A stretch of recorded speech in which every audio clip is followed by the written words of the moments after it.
Hi everyone. Today we're moving on with our reading from the book of Genesis. I'm going to be beginning in chapter 29 and then going through to chapter 32. Actually just the beginning of chapter 32 verse 3.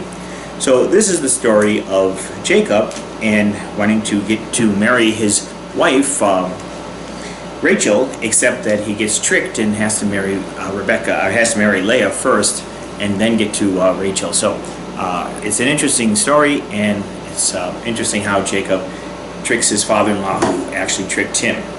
Beginning in chapter 29. After Jacob resumed his journey, he came to the land of the Kedemites.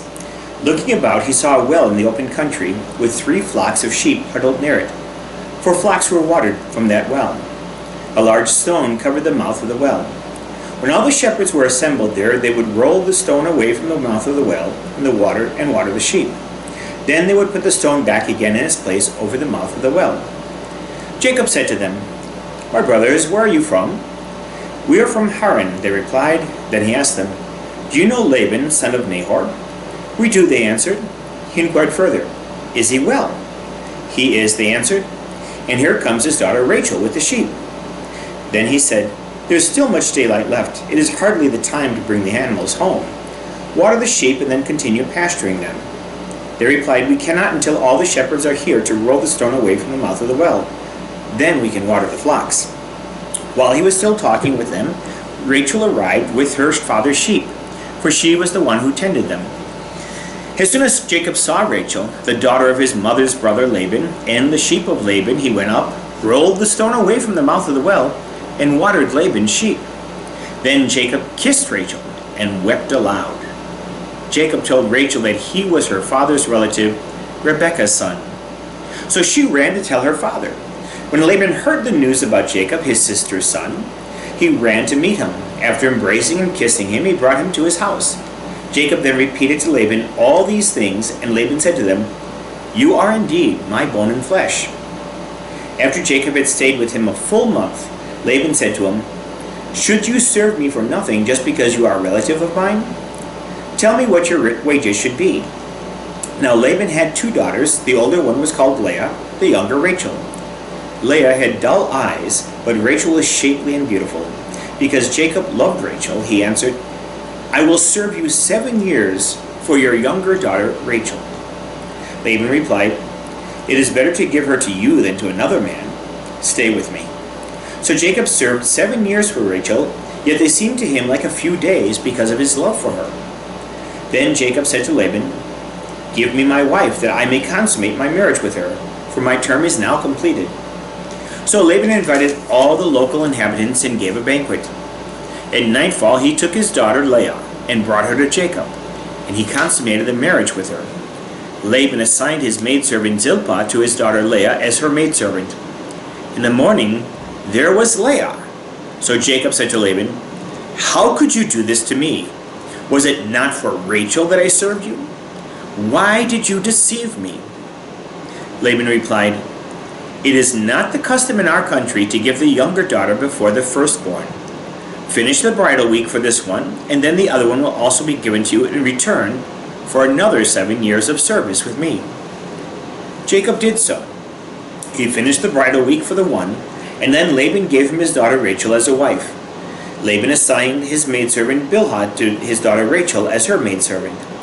Jacob then consummated his marriage with Rachel also, and he loved her more than Leah. Thus he served Laban another 7 years. When the Lord saw that Leah was unloved, he made her fruitful, while Rachel was barren. Leah conceived and bore a son, and she named him Reuben, for she said, "It means the Lord saw my misery. Surely now my husband will love me." She conceived again and bore a son, and said, "It means the Lord heard that I was unloved, and therefore he has given me this one also." So she named him Simeon. Again she conceived and bore a son, and she said, "Now at last my husband will become attached to me, since I have now borne him 3 sons. That is why she named him Levi. Once more she conceived and bore a son, and she said, "This time I will give thanks to the Lord." Therefore she named him Judah. Then she stopped bearing children. When Rachel saw that she had not borne children to Jacob, she became envious of her sister. She said to Jacob, "Give me children or I shall die." Jacob became angry with Rachel and said, "Can I take the place of God who has denied you the fruit of the womb?" She replied, "Here is my maidservant Bilhah. Have intercourse with her and let her give birth on my knees, so that I too may have children through her." So she gave him her maidservant Bilhah as wife, and Jacob had intercourse with her.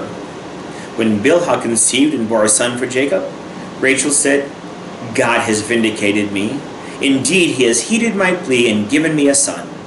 Therefore she named him Dan.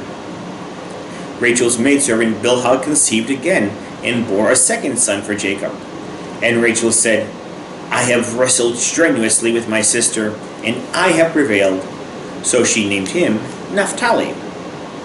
When Leah saw that she had ceased to bear children, she took her maidservant Zilpah and gave her to Jacob as wife. So Leah's maidservant Zilpah bore a son for Jacob. Leah then said, "What good luck!" So she named him Gad. Then Leah's maidservant Zilpah bore a second son to Jacob. And Leah said, "What good fortune, because women will call me fortunate." So she named him Asher. One day during the wheat harvest, Reuben went out and came upon some mandrakes in the field, which he brought home to his mother Leah. Rachel said to Leah, "Please give me some of your son's mandrakes." Leah replied, "Was it not enough for you to take away my husband, that you must now take my son's mandrakes too?" Rachel answered, "In that case Jacob may lie with you tonight in exchange for your son's mandrakes." That evening when Jacob came in from the field, Leah went out to meet him. She said, "You must have intercourse with me, because I have hired you with my son's mandrakes." So that night he lay with her, and God listened to Leah. She conceived and bore a fifth son to Jacob. Leah then said, "God has given me my wages for giving my maidservant to my husband." So she named him Issachar. Leah conceived again and bore a sixth son to Jacob.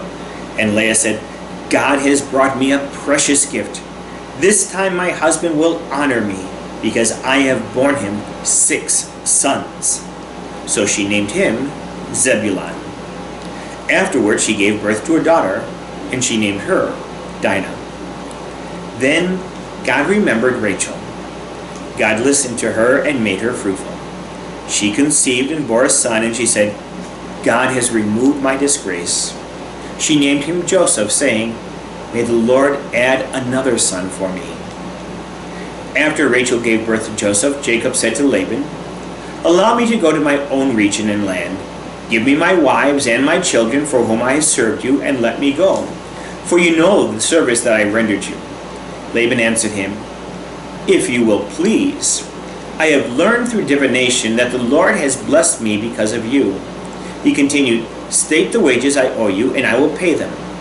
Jacob replied, "You know what work I did for you, and how well your livestock fared under my care. The little you had before I came has grown into an abundance, since the Lord has blessed you in my company. Now when can I do something for my own household as well?" Laban asked, "What should I give you?" Jacob answered, "You do not have to give me anything. If you do this thing for me, I will again pasture and tend your sheep.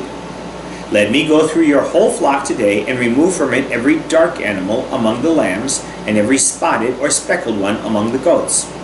These will be my wages.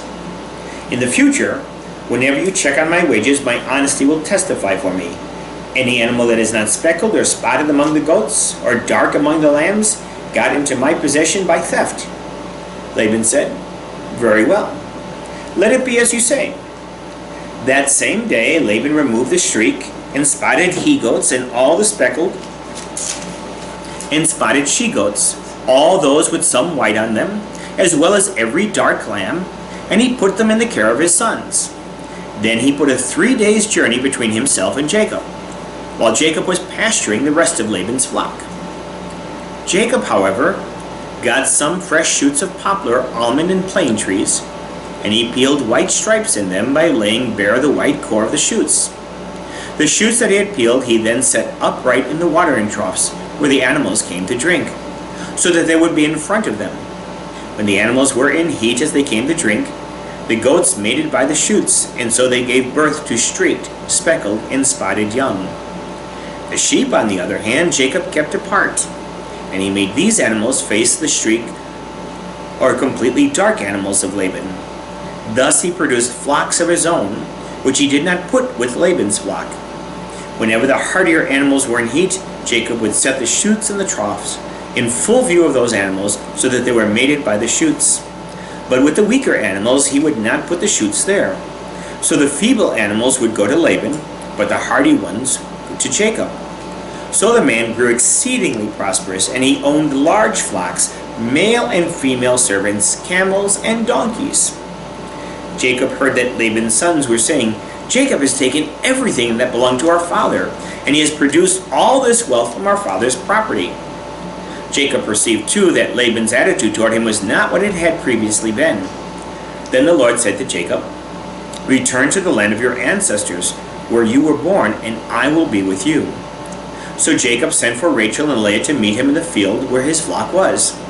There he said to them, "I have noticed that your father's attitude toward me is not as it was in the past, but the God of my father has been with me. You know well that with all my strength I served your father, yet your father cheated me and changed my wages 10 times.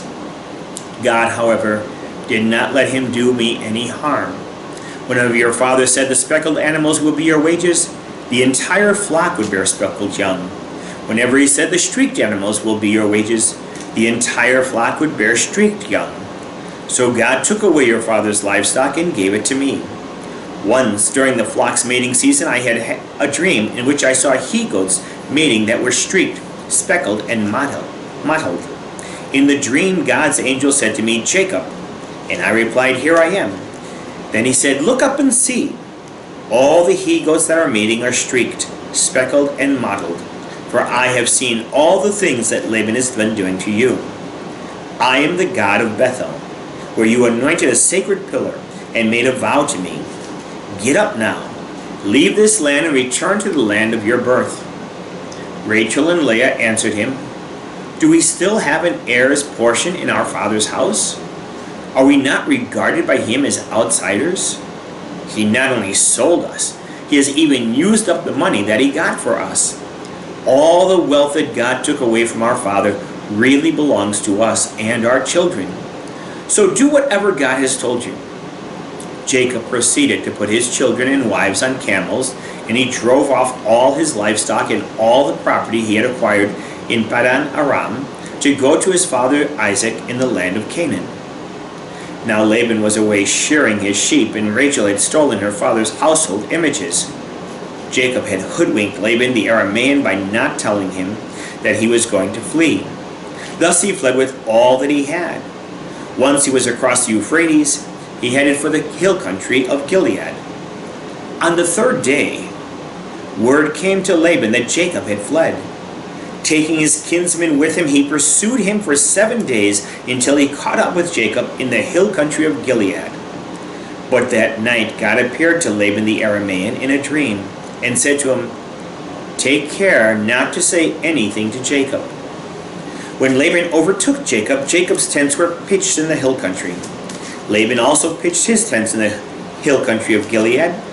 Laban said to Jacob, 'How could you hoodwink me and carry off my daughters like prisoners of war? Why did you dupe me by stealing away secretly? You did not tell me. I would have sent you off with joyful singing to the sound of tambourines and harps. You did not even allow me a parting kiss to my daughters and grandchildren. Now what you have done makes no sense. I have it in my power to harm all of you. But last night the God of your father said to me, "Take care not to say anything to Jacob." Granted that you had to leave because you were longing for your father's house, why did you steal my gods? Jacob replied to Laban, "I was frightened at the thought that you might take your daughters away from me by force. As for your gods, the one you find them with shall not remain alive. If, with our kinsmen looking on, you identify anything here as belonging to you, take it. Jacob had no idea that Rachel had stolen the household images. Laban then went in and searched Jacob's tent and Leah's tent, as well as the tents of the two maidservants, but he did not find them. Leaving Leah's tent, he went into Rachel's. Meanwhile, Rachel had taken the household images, put them inside the camel's saddlebag, and seated herself upon them. When Laban had rummaged through her whole tent without finding them, she said to her father, "Do not let my lord be angry that I cannot rise in your presence, for I am having my period." So despite his search, he did not find the household images. Jacob, now angered, confronted Laban and demanded, "What crime or offense have I committed that you should hound me? Now that you have rummaged through all my things, what have you found from your household belongings? Produce it here before your kinsmen and mine, and let them decide between the two of us. In the 20 years that I was under you, no ewe or she-goat of yours ever miscarried, and I have never eaten rams of your flock. I never brought you an animal torn by wild beasts. I made good the loss myself.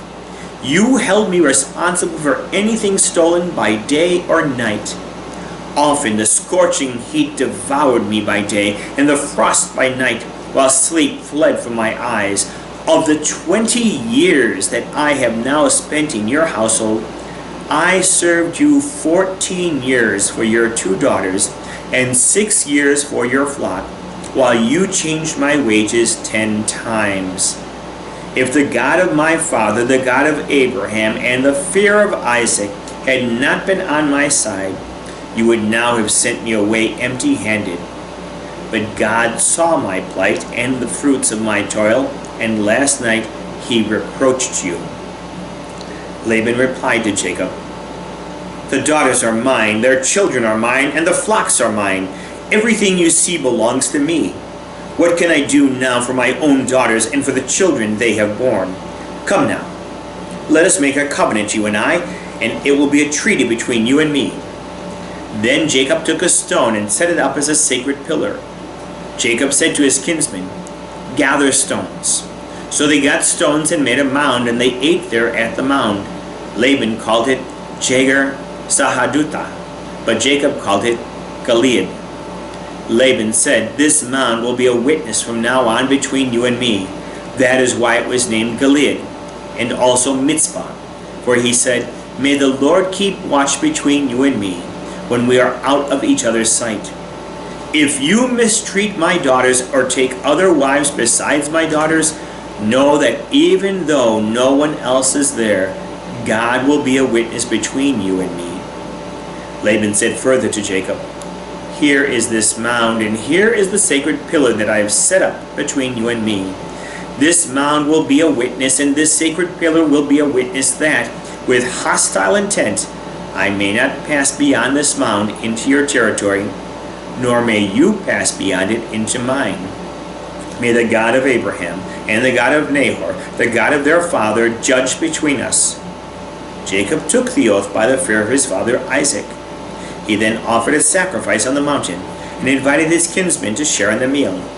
When they had eaten, they passed the night on the mountain. Early in the next morning, Laban kissed his grandchildren and his daughters and blessed them. Then he set out on his journey back home. Meanwhile, Jacob continued on his own way, and God's angels encountered him. When Jacob saw them, he said, "This is God's encampment." So he named that place Mahanaim. That's all for today. We're chapter 32, verse 3. We'll start again with chapter 32, verse 4 next time. Thank you for listening. I'll see you. Bye.